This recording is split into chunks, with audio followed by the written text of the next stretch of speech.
자, 이제 썸머 랠리가 과연 가능할 것인지, 뜨거운 여름이 될 것인지 증권가 일각에서는 조심스럽지만 강세론을 많이 이야기하시는 분들이 계십니다.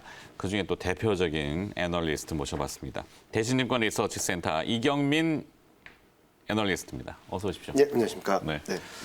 자, 뭐 준비된 거 전에 네. 아까 그 뭐 속보랍시고 잠깐 등장을 했는데 사실 이게 회자가 됐던 부분이긴 해요. 그래서 저희도 스쳐 지나가듯이 잠깐은 얘기 드렸는데 지금 뭐 내용 정리가 좀 부조해서는 안 될 수 있지만 미국과 중국의 그 무력 충돌 가능성 얘기예요. 트럼프 재선을 위해서 남중국해에서 중국과 국지전을 벌일 수도 있다? 이게 가능한 일입니까? 뭐 가능성은 없다라고 말할 수는 없겠죠. 그렇죠. 물론 가능성이 없다라고 할 가능성이 수는 있다라고 얘기할 수 있는데, 저는 주식시장이나 아니면은 금융시장에 미치는 영향력을 본다면 작년과는 전혀 다른 양상이다. 무슨 말이냐면 미중 갈등은 고조되고 전선은 넓어진 건 맞지만 시장은 반응하지 않지 않습니까? 왜 그런가를 생각을 해보면 작년만 하더라도 미중 갈등은 무역 전쟁, 무역 분쟁, 경제 갈등이었습니다. 근데 지금 미중 갈등입니다. 네. 정치 사회적인 이슈가 굉장히 넓다라는 거죠. 다시 말씀드리면 미국과 중국 간에 서로 경제적인 부정적인 영향을 줄 정도의 갈등은 아니다 정도로 말씀을 드릴 수 있을 것 같고요. 오히려 최근 들어서 오늘 또 전해진 뉴스 중에 하나는 미국과 중국 간의 1차 무역 합의에 대해 리뷰하는 그런 것들이 있을 수 있다는 얘기를 하고 있어서 고위급 회담이 있다는 얘기를 하고 있어서 저는 오히려 정치 사회적인 갈등은 고조될 수밖에 없는 상황이고 특히 앞서 말씀하신 것처럼 미국 대선이 있다 보니까 지지층 결집을 위해서 이런 흐름들이 나타날 수밖에 없지만 반대편으로 경제적인 측면에서는 분명히 긍정적인 변화들은 조금씩 있다라고 생각을 하고 있습니다. 그럼 어떤 것들이 금융시장이나 주식시장에 영향을 미칠까? 저는 경제적인 분야가 충분히 더 강한 영향력을 줄 수 있다고 생각을 하거든요. 네. 솔직히 말씀드리면 중국 CDS, 크레딧 디폴트 스왑이나 아니면 미국의 통화정책 불확실성, 경제정책 불확실성 지수를 보면 계속 하락하고 있습니다. 무슨 말이냐면 경제적인 영향이 제한적인 상황이라고 생각을 해본다면 주식시장이나 금융시장에 미치는 영향력 또한 제한적이다라고 볼 수 있겠죠. 그래요. 예. 하여튼 뭐 등장한 재료니까 빙봉이 여쭤봤고 풀기가 굉장히 쉽지는 않은데 자, 그럼 순서대로 가보죠. 최근 시장에서 지난번 전망을 좀 하셨지만 중장기의 상승 추세가 좀 견고해질 거다. 이렇게 해주셨고 어떻게 지금 계속 진단은 유지가 되고 있나요? 이번 8월 전망을 하면서 서두에는 제가 4월 초에 2분기 전망을 하면서 코스피는 더 이상 조정보다는 상승을 할 것이고 조정이 있다 하더라도 N자형 상승이다라고 말씀을 드렸고요. 6월 전망을 하면서는 하반기 코스피 타겟을 2,480, 내년 상반기, 늦어도 내년 상반기 중에는 역사적 고점을 넘어설 것이다라는 말씀을 드렸는데 거기에서 가장 큰 근거로 말씀드렸던 것은 유동성, 재정 정책의 동력이 유효한 상황에서 글로벌 경제 활동이 재개되면서 경기 회복세가 가시화될 것이고 그로 인해서 유동성 정책 모멘텀의 펀더멘탈 개선세가 가세하게 되면 시장의 추세는 점차 더 강해지고 탄탄해질 것이다라는 말씀을 드려왔습니다. 이런 흐름들이 좀 가시화되고 있다라고 말씀을 드릴 수 있겠고요. 무엇보다도 2분기 경제 지표는 굉장히 안 좋았지만 이후 경제 지표들, 월간 단위 경제 지표들은 우상향하는 그림들을 만들어주고 있고 달러 약세까지 가세하면서 위험 선호도를 계속적으로 높여주고 비달러 자산의 매력도를 높여주고 있다는 부분들이 특히 한국 증시 코스피의 탄탄한 상승 추세를 더 견고히 만들어주고 있는 것이 아닌가 생각을 하고 있습니다. 네. 뭐 여러 가지 요인이 있지만 일단 시장의 그 트렌드가 아직은 우상향 내진 중장기 트렌드가 잡혀 있는데 8월에 구체적으로 대충 코스피의 밴드 지금 8월 초니까 8월 5일이잖아요. 어느 정도 상단과 그다음에 조정을 받으면 하단 뭐 이런 것들이 밴드가 있나요? 일단은 코스피 밴드부터 말씀을 드리면 2,070에서 2,300 어떻게 보면 상승 여력은 좀 제한적인 가운데 단기적으로는 좀 변동성이 있을 수 있다라는 말씀을 드리고 있는데요. 일단 단기 과열이나 밸류에이션 부담은 여전히 높습니다. 글로벌 전체적으로 봤을 때 선진국 증시의 12개월 포워드 PR은 20배, 신흥국 증시도 15배를 넘었고요. 코스피도 13배를 향해 가고 있습니다. 코스피 13배라고 한다면 역사적 고점 수준이거든요. 이런 상황에서 8월 달 한 달 동안만 본다면 좀 확인하고 가야 될 변수들이 많다라는 점. 이로 인해서 추가 상승 여력은 제한적인 가운데 단기 변동성 확대 가능성은 계속적으로 경계하고 바라봐야 되지 않을까 생각을 하고 있습니다. 네. 결국에는 이제 조금 뭐 주춤거릴 가능성도 네. 없지 않아 있긴 하다. 네, 그 정도로 얘기인데. 받아들여 주시면 될 것 같습니다. 네. 어제 JP모건에서 신용카드 데이터 내놨군요. 경제 회복세가 조금 정체를 나타내고 네, 있다. 맞습니다. 그러니까 그동안 이제 온라인 쇼핑이나 쇼핑을 많이 했는데 조금 정체. 네, 그게 이제 아무래도 아직 코로나19와 연관성을 뗄래야 뗄 수는 없는 것 같은데, 속보가 또 하나 나왔네요. 미국의 노바백스라는 회사, 미국 정부에서 지원을 받은 백신 회사인 것 같은데, 백신 초기 임상 결과 긍정적이다. 뭐 중화항체가 생성됐다. 뭐 이런 뉴스가 계속 나옵니다. 계속. 네, 맞습니다. 바이오는 뭐. 그래서 이제 8월 투자 심리 위축이 조금 된다면은 어떤 요인으로? 일단은 말씀하신 것처럼 코로나19 확진자 수가 계속적으로 늘어나고 있습니다. 네. 7월 한 달 평균만 본다 하더라도 20만 명을 상회하고 있고요. 또 여기 전 세계적으로? 네, 글로벌 일간. 전체적으로 봤을 때요. 그리고 여기 또 주목할 부분은 사망자 수는 계속적으로 줄어들면서 4천 명대까지 떨어지긴 했었지만 네. 7월 한 달 동안에는 5천 명대를 넘어서고 있다는 점들.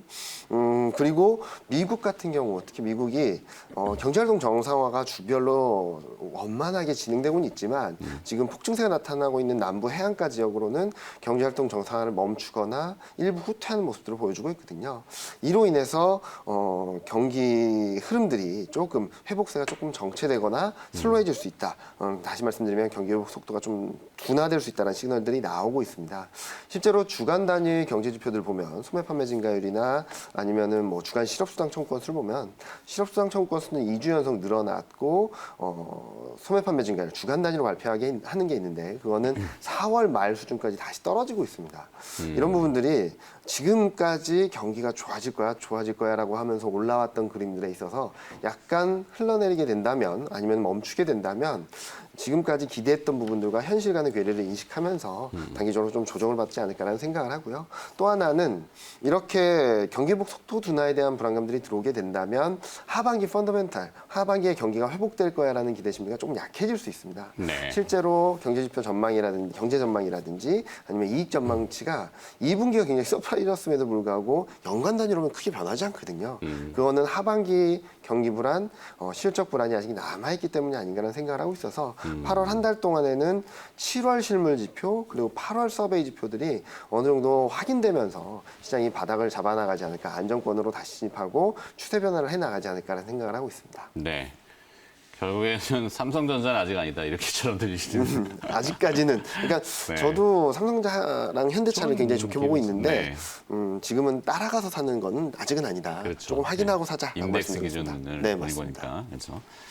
자, 지수보다는 그러면 또 이제 개별 이슈들인데 어찌됐건 간에 지금 글로벌하게 보면은 모든 재료들이 등장하거나 할 때 저는 눈을 딱 이제 외환시장으로 갑니다. 맞습니다. 어쩔 수 없이 환을 봐야 되는데 글로벌 달러는 약세잖아요. 네. 금값이 또 난리를 치고 네. 2,000달러 넘었고 은값이 따라가고 네. 있고 그 달러화는 어떻게 되는지.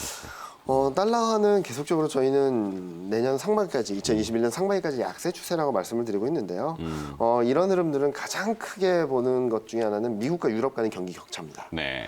저는 주로 GDP 성장률 격차를 보는데 2018년부터 올해 상반기까지 2분기까지는 달러가 강해질 수밖에 없었습니다. 왜냐하면은 미국의 경제 성장률이 유럽보다 우위를 보였고 그 격차가 벌어지는 상황이었고 이번에 코로나19 충격에 있어서도 미국은 마이너스 9%대, 유럽 마이너스 15%대로 그 격차가 더 확대됐거든요. 네. 그러다 보니까 2분기까지는 유로 약세, 달러 강세 구도가 만들어질 수밖에 없었다라고 보시면 될 것 같은데 그런데 이제부터가 중요하겠죠. 앞으로 어떻게 될 것인가?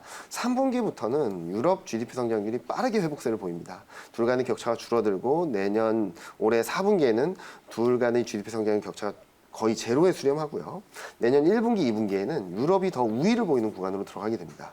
무슨 말이냐면 지금 경기 흐름들을만 본다면 지금까지는 유로 약세, 달러 강세 구도가 만들어졌다면 앞으로는 유로 강세, 달러 약세 구도가 만들어질 수 있는 매크로 환경이다라고 볼 수 있겠죠.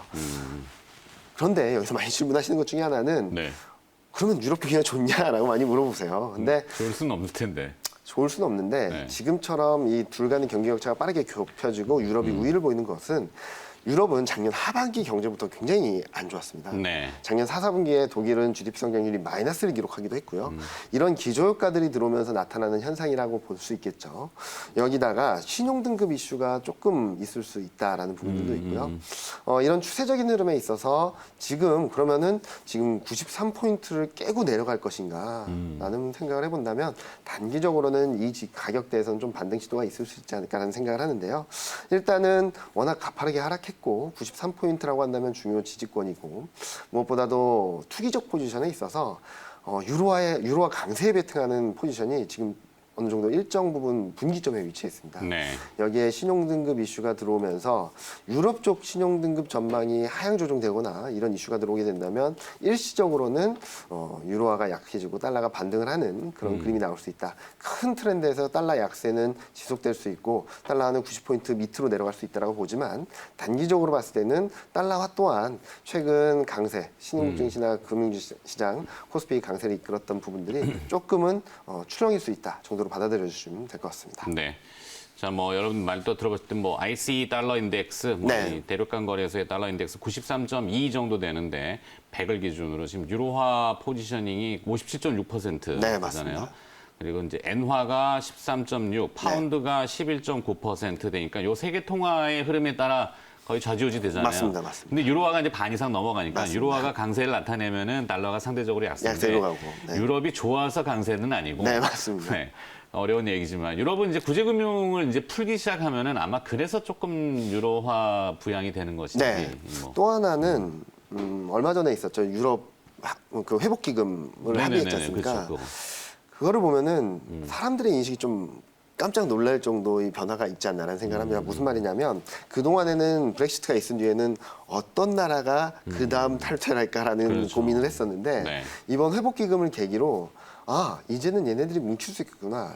경제통합, 재정통합까지 가는 거 아니야라는 생각을 하게 됐거든요. 네, 위기 앞에 그동안에는 이제 뭉치는.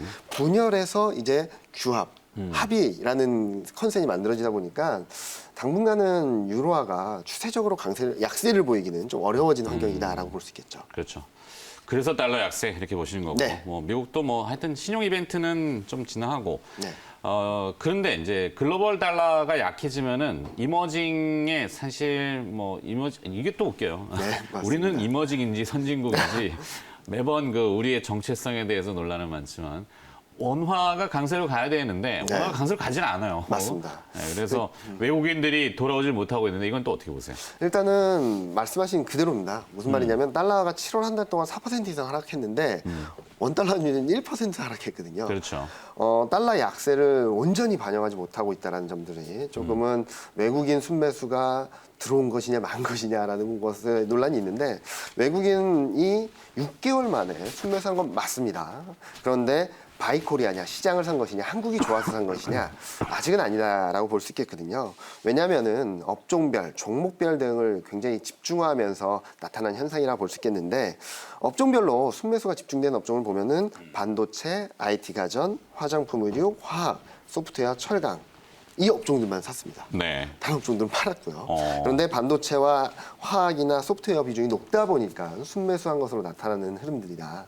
따라서 지금은 외국인이 한국 증시에 들어왔다기보다는 한국 증시 달러 약세로 인한 유동성이 신흥국 증시로 이동하는 과정에서 한국 중에서도 좀 특히 좋아 보이는 실적도 좋은데 아직까지 가격이 싼 반도체 업종에 순매수가 집중되었고 이와 더불어서 IT 가전이나 화학이나 소프트웨어 같이 실적이 추세적으로 좋아진 업종들의 차별적인 순매수가 들어온 것이 아닌가라는 생각을 하고 있습니다.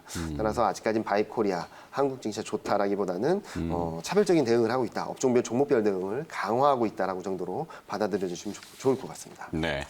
일간 뭐 외국인이 조금 순매수가 등장을 해서 네.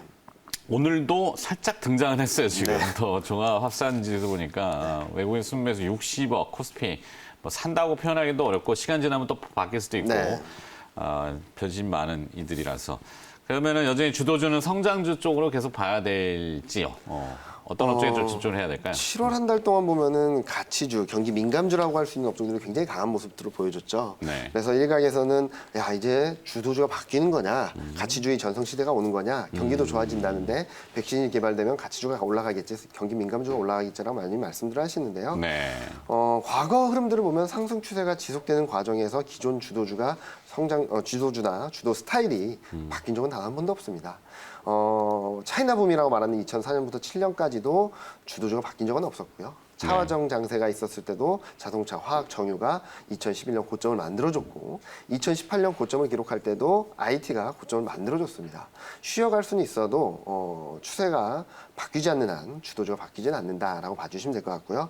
따라서 지금은 시장의 코스피 지수의 상단이 상승폭이 제한적인 상황에서 순환매 차원에서의 등락이 있다라고 봐주시면 될 것 같고 앞으로도 성장주가 시장을 이끌어갈 것으로 예상을 하고 있습니다.